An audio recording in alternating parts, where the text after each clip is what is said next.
Now, a lot of people have asked a lot of questions about the Holocaust. So, Baruch Hashem, we're doing some research, more and more, Baruch Hashem, more information. And Siyat Dishmaya gives us much different things. So, before the Holocaust, the Jews in Germany and overall Europe were in top positions, especially Germany. Germany was the America of its day. And the Jews in Germany got to a point where they considered themselves German, not Jews. To such an extent that the Jews in Germany, according to a recent statistics that I looked at, also from this movie called Nazi Collaborators, he mentions it in the movie, plus a few other statistics that I saw online, in some parts of Germany, not only was there 80% assimilation in Germany specifically, but the ones that assimilated actually converted to Christianity and Catholicism. They didn't just assimilate like the guy had a Christian girlfriend and she stayed Christian, he stayed Jewish. No, he actually went through a conversion process. Like they do now in Israel. But this wasn't the beginning. This wasn't the beginning. This was something that started well before Germany. In the book, To Remain a Jew, I got as a present from one of my students, Albert from California. May Hashem bless him. It's a fantastic book called To Remain a Jew. To Remain a Jew. It's by one of Gdolei Ador, Rabbi Yitzchak Zilber. To remain a Jew. To remain a Jew. And he was there during the Holocaust. He has pictures and tells what happened. And he asked, how did you not just remain a Jew, remain a ultra Orthodox Jew? Like the best of the best. And he writes a whole book about it. And he tells about the story that no one wants to hear. What was Judaism like in those days? She says that there is a Jewish section, Yevsektsiya, was a general name for the Jewish organization of the RCP, which is a revolutionary communist party of Bolsheviks. After the revolution, the communists created a national section within the party that was supposed to implement the communist ideology among their own. In other words, to convince people to build socialism in their native language. Members of Yevsektsiya mercilessly fought the remnants of the past, their own parents' faith. Now, who is he talking about? Is he talking about the Russians? Is he talking about the Germans? Is he talking about the Christians and the Catholics? No. He's talking about the Jews. The Jews that were communists, that became worse than all the Nazis. They closed synagogues and mikvehs and forbade kosher slaughter of animals, and those who taught Torah were put in jail.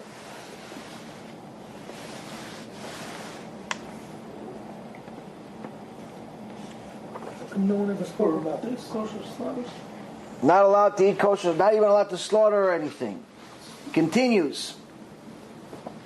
He says, Germany is Amalek. Germany is Amalek. We learn this from Gemara Masechet Megillah, page 6b.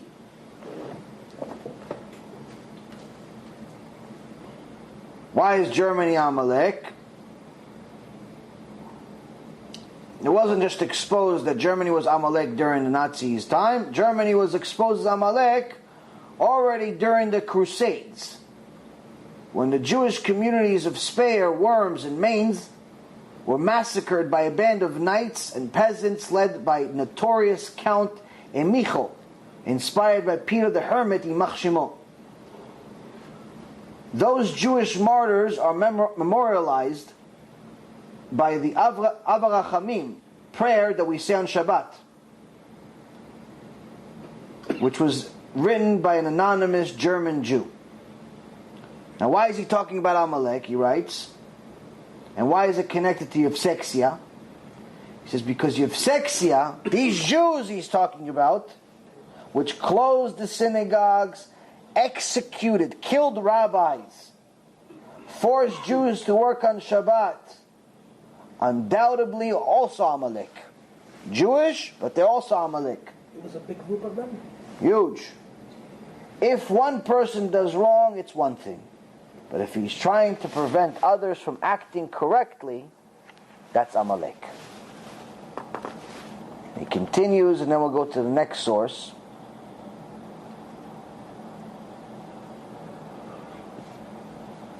Sounds like the Jews back then were worse than the Jews today. The father of scientific communism, Karl Marx, was a son of Jewish parents. The guy that pretty much was the main guy behind communism, which is anti-religion, anti-Judaism, anti-Torah, was a Jew. But his parents were baptized when he was 3 years old. And this false messiah, this guy that everyone thought was a big deal, this Karl Marx, succeeded in drawing many followers. Many of them belonged to the type of people about whom the Engels used to write, a Jew is a revolutionary by his very nature. He is brought up on the ideals of prophets about the equality and brotherhood of all people.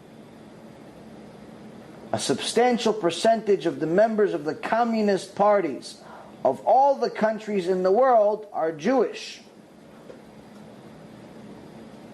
Jews were the avant-garde of the Russian Revolution and were the fiercest enemies of the religion and their fathers for half a century.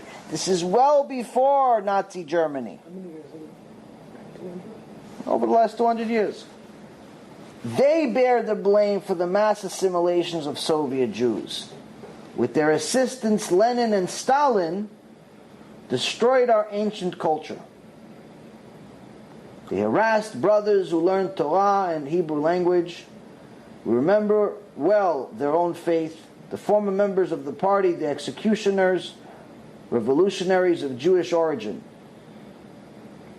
Almost all of them died in the same cells that they had sent their brothers who stayed true to their God and their own people. Most of the small percentage of survivors regretted their past. Many upon their release repented and returned to Judaism. So here he's telling you the biggest problem, the Amalek, that no one really wants to acknowledge, was Jewish people. Now I've heard some of this before, but now I had some new stuff. The good stuff.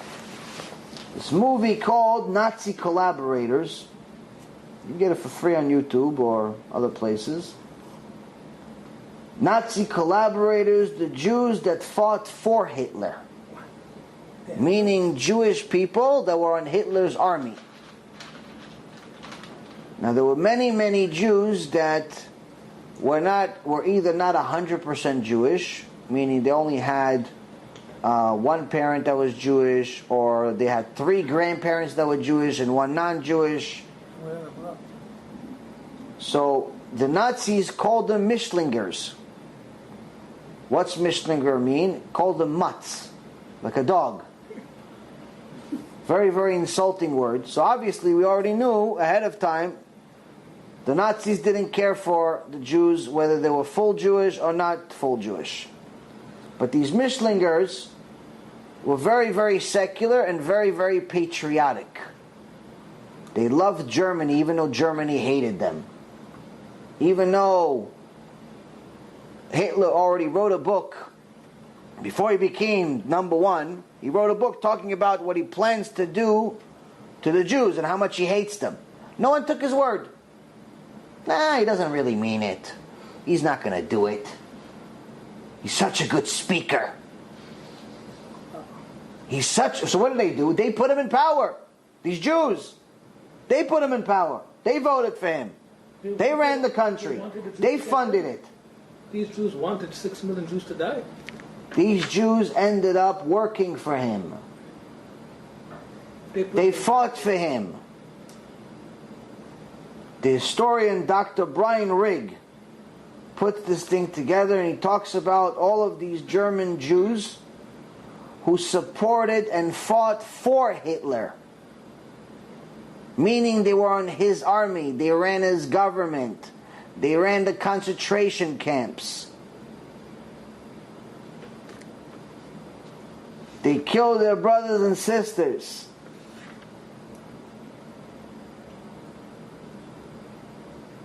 In 1939, Germany attacks Poland and wins.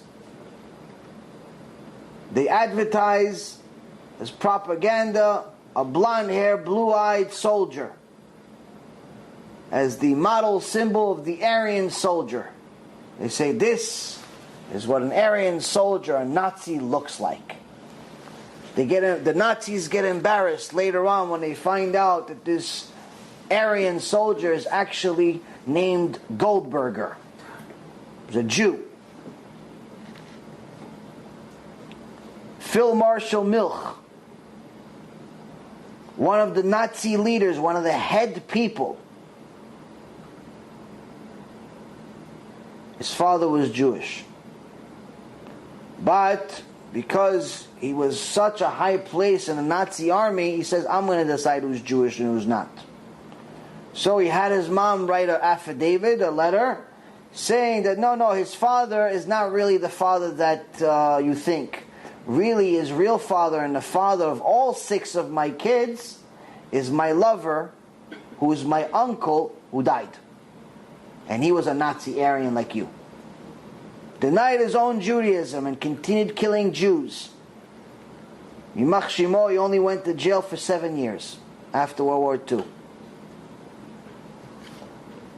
Edgar Jacobi, full-blown Jew, mother and father Jewish. He was actually a former Hollywood producer, movie producer. Patriot of Germany, decided to come, falsify his identity, and he fought for the Nazis in their army. He went out of his way to fight the Jews. He went and he fought the war against France and beat France in May of 1941. But then when they found out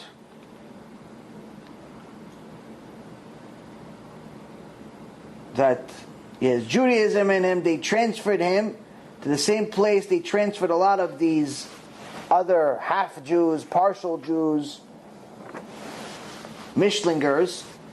They put him into a place where they would just work in the area where Hitler needed them most, which is to build him more weapons, build him more stuff so they could kill more people. Eventually he was thrown in jail, this guy, and he survived the war. Karl-Heinz Lervy, not only a Jew, came from a religious family, but decided to go off the derech. No, who needs Judaism? I'm going to be a nice guy. Like it says in this parasha. Who needs the payas and the kova, the hat and the beard and going to minyan 3 times a day? Tefillin, come on, it's too much. Rosh Hashanah, I already went last year, it's enough. So he decided to go off the derech. What happens when you start going off the derech? It says in this parasha, you start worshipping the Eitz Va'ev Kesef V'Zahav. You start worshipping false idols, one of them. It's either you're going to Christianity, or you're going to Islam, or you're going to money, or you're going to gava. You want kavod from your friends. You pretend it's something else, but in reality you want to be popular. So what happens with Karl-Heinz? He became a major soldier inside the SS, inside the highest level of Nazi soldiers in Nazi Germany. Fighting wars, killing Jews, killing everybody in sight. You've just experienced another Torah class brought to you by TorahAnytime.com.